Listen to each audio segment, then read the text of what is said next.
Welcome to the Salmon Runs YouTube. Enjoy the video. In this video, I will explain how to accept friend requests on Cash App. First, open your Cash App on your mobile device. You will then navigate to the primary screen, where you can easily locate the banking and activity icons. We will guide you through finding pending requests, ensuring you connect with your friends without any hassle, making your experience smoother and more connected. To begin, look for the activity icon, which resembles a speech bubble, usually found at the bottom right corner of your main Cash App screen.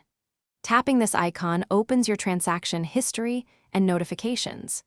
Here, you will find a dedicated tab or section specifically for pending or friend requests. This is where all incoming connection requests are clearly displayed for your review and action.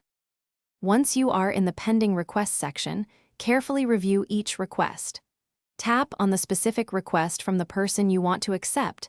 This will open its details. Take a moment to verify their Cash App tag and profile picture, ensuring it is indeed your friend. When you are ready, simply tap the Accept button to add them to your Cash App contacts.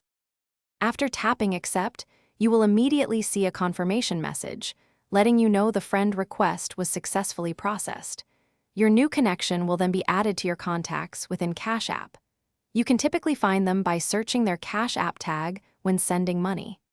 This seamless process ensures you can now conveniently send and receive funds with this individual. Thanks for watching. Consider subscribing if we helped you.